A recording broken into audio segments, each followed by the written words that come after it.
I love to hate on niggas, especially if it's on my homeboys. But the people I'm going to go over today, I can only hope to match their level of dedication. They are beyond the top tier haters in a realm that no one can touch, with such determination and mastercraft plans that simply amaze me on how well of a job you could really do at hating. So today, I am putting together a case of fiction's biggest haters and how they came to be our role models. Exhibit A. Starting off, one of the first OG generational haters of all time is Frieza himself. Don't even let me get started on this man because he has done so much. Starting from the source of his hate, Goku, who whooped his ass so badly in Planet Namek that it scarred this man for decades, which is technically his own fault because he thought it would be a good idea to kill this man's best friend right in front of him while knowing about the Super Saiyan legend. Like, that's low-key on him, bro. This started a whole like 20 episode battle where the planet was supposed to blow up like 16 episodes ago, but you know how anime time works. Also, just a reminder that the entire saga, this man Frieza was just flaming Goku, calling him a monkey. But as soon as Goku finds out he's stronger than bro, oh my god, the disrespect just starts coming in, bro. He hits Frieza with the "You're not even a challenge to me anymore. It wouldn't be fair for me to keep fighting you. And to make it worse, he was just a monkey, right?" Oh, I know that made him pissed. And at the end of this battle where Goku beats him with low diff and Super Saiyan, even though this man killed his best friend, killed his dad, murdered his entire race, he still thought it would be a good idea to spare him. So Frieza, now looking like the top half of Gojo, is given just enough energy to escape the planet and maybe live another day in peace. And forget about killing the monkeys. But the Uncle Ruckus inside of him just would not let that go.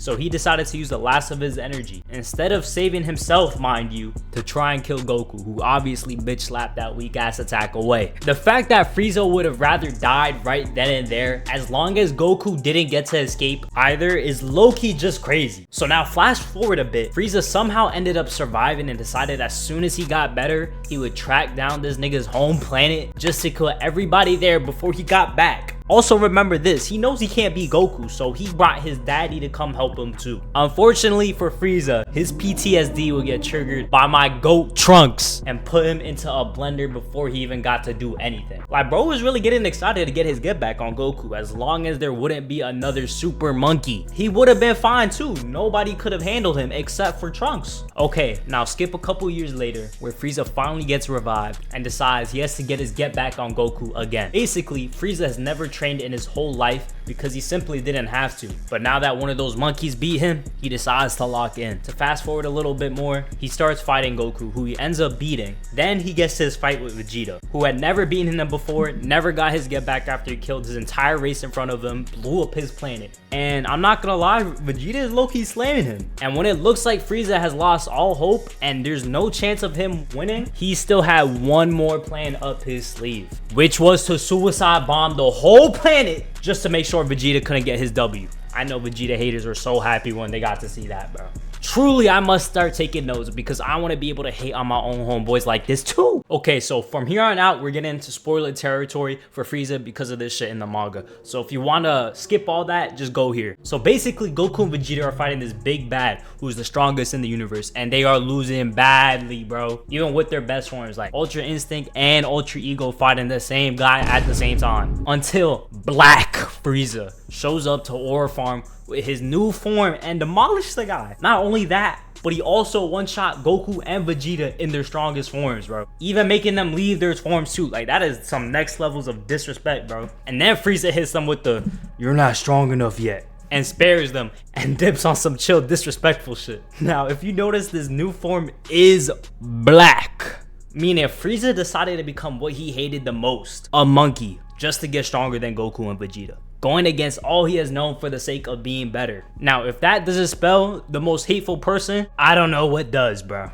You just know with that form, he finna be spamming the N-word and saying Masaya, or maybe Masayan. And I'm sure there's way more hateful shit that Frieza has done, but this is just the main stuff that really highlights the D1 hater nature that he has, bro. So for now, this exhibit is closed. Exhibit B. Now this man is called the King of Curses for a reason, aka what I might name the King of Hating, Ryomen Sukuna. If you don't know who this man is, all you have to know is that he is just notorious for his hating for Yuji Itadori, the main character of JJK. This is because in literally every encounter and every fight Yuji and him are in, he will take any chance to diss my GOAT Yuji. Anywhere from calling him a bum to literally destroying an entire city in his body, then giving him a perfect view of it, just to make him feel guilty for existing. Now you may be wondering, where did such hate come from? Well, starting from the beginning, Yuji was originally just a normal high school kid until he got into a situation where he was near death,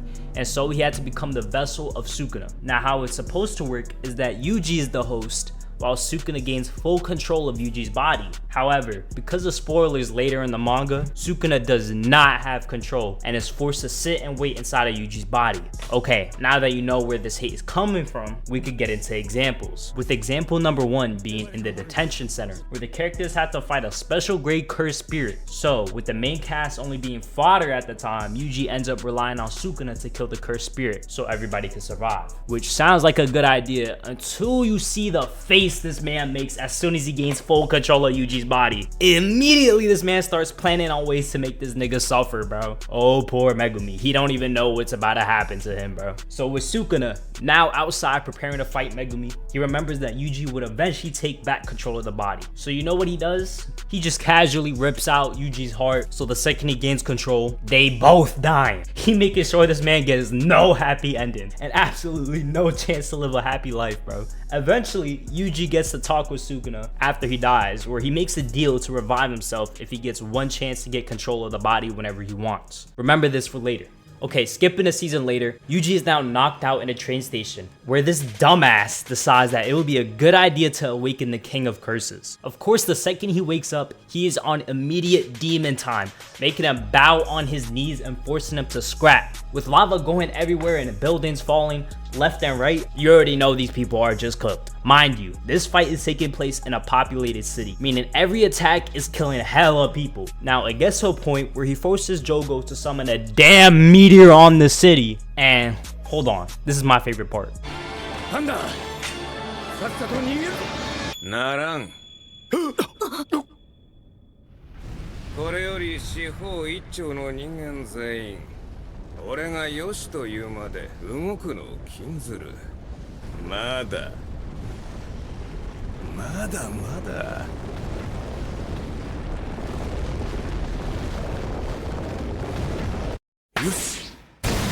And I don't even know if you could consider that hating. He was just trolling, bro. Later, Sukuna gets to fight Big Maharaga himself, who can adapt to any attack and actually put up a good fight. Oh, never mind. He is getting cooked. Oh, and he gonna nuke the whole city too?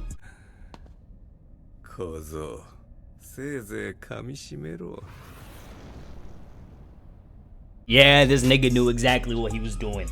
He really forced him to experience all the people he just offed, knowing full well that Yuji is a good guy. Like, I know he must have been laughing his ass off watching Yuji scrape and scream at the floor like that, bro. He really gets enjoyment out of watching this one high school boy suffer, bro. Okay, now we're getting into some of the manga spoilers. So if you want to avoid that, just skip to here. Here, Yuji is with Megumi, where they finally find his sister, who turns out to be taken over by a sorcerer, shocking everybody. Taking advantage of that shock, this nigga, Sukuna, takes control of Yuji, and peep how Megumi tried to use Maharaga right here. Then took control of Megumi right in front of Yuji's face, just horrifying him. Now, I know some of y'all might say it not even to get back at Yuji, it's just a part of his plan. So then tell me why every step of his plan needs some way to scar Yuji for the rest of his life along the way. From there, Yuji and him get to scrapping with Maki, eventually joining in with one of the toughest panels ever. By the end of the battle, we have Sukuna getting away while he makes fun of Yuji with his femboy just to rub salt in the wound. Like, Sukuna really taking every chance he can get to diss Yuji. Now on to super spoilers at the final battle of the manga is Heian era Sukuna versus Yuji, where he then makes it his personal mission to break Yuji's spirit because he keeps trying and that shit just really pisses him off. Like, what, bro? Luckily, my goat starts cooking him up in the fight, hitting 7 black flashes in a row. Hitting bro with his own curse technique, but you know what? Yuji looking a little too happy beating this nigga ass. How about we just,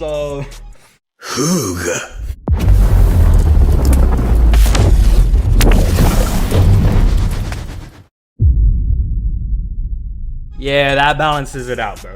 Y'all really forgot this was JJK we're talking about. Anyway, they get back to fighting where Yuji gets the chance to pop a domain expansion, which at this point, Yuji could kill Sukuna whenever he wants. Now, I don't know why Yuji would do this, but he gives Sukuna a second chance to change. But you already know Sukuna ain't for that. In fact, that pissed him off so much that his face started moving in a way that shouldn't be physically possible. And then we end off this legendary lineage of hating with Sukuna turning into a literal turd, bro. Therefore solidifying Sukuna as the worst uncle ever. Okay, now I'm pulling out the big guns. And honestly, I believe this guy is the biggest hater in all of fiction. He is one of the fastest men alive, and no one has ever had a level of dedication to his op more than this man. And if you don't know who I'm talking about already, it's Reverse Flash. And boy, where do I even begin? This man goes above and beyond to make sure that the Flash endures every source of suffering and pain he can offer. And just so you could get to know the type of man he is, before I get to the list of egregious acts of hate he commits, he became a speedster after idolizing the Flash, but he was low-key already a villain because he would kill people left and right and just straight up erase them from existence if they inconvenience him in any way. So when the Flash came into the picture to stop him, Barry low-key sealed his fate for life. To start off, the first thing he did as soon as he knew who the Flash was is go back in time and try to erase this nigga from existence. Although the GOAT Flash was able to stop him from killing his younger self, he couldn't stop him from killing his mom, which the Reverse Flash used to frame Barry's dad for murder, putting him in prison for life. Now he had no father figure, and he literally made him an orphan. Thankfully though, he ended up getting adopted into a family that loved him and ended up finding the girl he wanted to spend the rest of his life with. Until the Reverse Flash thought he was a little too happy and he stole this nigga's whole entire life. How, you ask? I don't even know, but he managed to make himself the Flash, bury the villain, steal the love of his life, Iris, and turn the whole world against him for shits and giggles. And mind you, this was only the CW Flash. Now on to Flashpoint, where the Reverse Flash ruined not only Barry's whole life, but literally everybody else's in DC as a side effect. It starts off with Barry waking up, but instead of him waking up to his wife, he wakes up on a bum-ass desk. And instead of having his Flash suit, he has absolutely nothing at all, along with no superpowers. This forces him to go and find Batman, who ends up being Batman's dad and not Bruce Wayne, because he ended up dying inside that alley and not his dad. And this isn't some good Batman either. This one kills people and uses guns because he's cool like that. Batman using guns, that's how you already know the universe is whack, bro. Anyway, to get his power back, Barry is forced to be burnt to a crisp, then try again just for a chance to have super speed. And after that, we learned that instead of Superman living with his parents, he was taken captured by the government, where this man hasn't seen sunlight since. I honestly cannot believe they did my goat like that, bro. All of these terrible things, and you think it couldn't get worse, right? But nah, apparently World War III is about to start because of Aquaman, and if the Flash doesn't hurry up to fix all this, millions of people will die. Of course, when we learn this, the D1 high school prospect for hating shows up, explaining why he isn't fast enough because he's taken too much of the Speed Force. This is where they both get to scrapping, and the Flash is low-key getting his ass beat. Then when we get to the most evil monologue in all of fiction, where the Reverse Flash reveals why the universe is the way it is, and it's all because of Barry, and he didn't even have to do anything, and that's the best part about it this time. In fact, you're just gonna have to listen to it for yourself. What did you do to the world? Oh, Barry, that's the beauty of all this. I didn't do any of it. You did. No, it wouldn't have changed all this. It wouldn't have changed what happened before her murder. Bruce's parents, Clark's Landing. Oh, but it did. I just wanted to save her. Her hero. How noble. Oh, wait. You didn't stop JFK from getting assassinated, or make sure Hitler stayed in art school. You saved your mommy. Oh nah, and keeps him there so he could watch every single one of his friends die right in front of him, and he could do nothing about it. And we not even gonna talk about the alternate conversation that they just had there, bro. If you know, you know. If we learned anything about this man, do not even breathe in this nigga's direction, because he will make your life a living hell. Exhibit D. Now this next guy is almost on par with the level of Reverse Flash, and his special ability to just have so much hate that other people are affected by it too. Of course, all of this hate stems from Superman, and because there is so much material, we're specifically gonna talk about Lex Luthor from the new movie. Spoilers, of course. So it starts off with Superman getting his ass beat by this new villain, and apparently it's controlled by Lex. This is when we find out the reason the GOAT is getting his ass beat is because over the years, Lex has been studying this man's entire moveset, downloading it into his brain just so he can have a chance to beat his ass. Not only that, but his hate spread to his own goons who were smiling with glee when Superman was getting his ass beat. And peep how bro studied all his moves just so he could fight with chess moves. Okay, so after Superman lost and eventually goes to work, Lex Luthor ends up finding this nigga's base, where he low-key just starts ore farming as he walks in there, messing everything up, and he just straight up choking his dog too, bro. Like, what did he do to you, gang? And yo, I swear, this guy is the first alien racist, cause peep what he says when he walks up to the computer in the base. He's not a man, he's an it.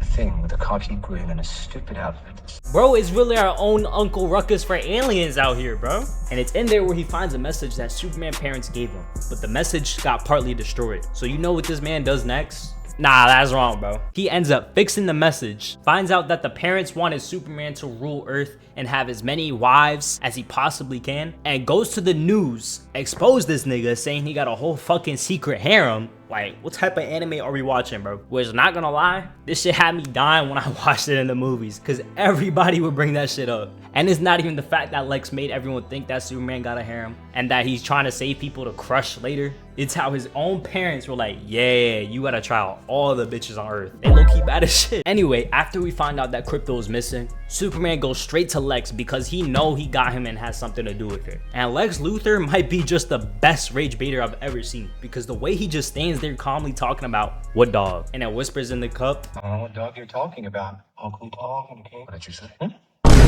It's low-key just funny as shit, bro. He really has Superman looking like the bad guy too. He eventually gets Superman to go into a prison where it's shown that they're actually torturing Krypto just so they could find Superman's weakness. And while it seems like Lex Luthor has done enough, nah. He brings people that Superman has ever talked to and kills them right in front of him so he could reveal his own family so he could kill them too. Also, while in this prison, we learned that every one of this nigga's Lex's exes, low-key rhyme, that tried to leave him are trapped here too. And I know some of y'all would do the same shit too if you had the power. Okay, so fast forward a bit and Lex finds out about Superman's escape, where he proceeds to decide the only logical option is to unleash a black hole on the Earth until he could kill Superman. And of course his whole team is against it, but he do not care. Now in the final showdown, I don't want to say too much, but focus on this one scene where Superman is just getting beat to a pulp, and the way Lex just gives order like this is all he ever wanted is crazy. Like, peep how his voice sounds. It's just so much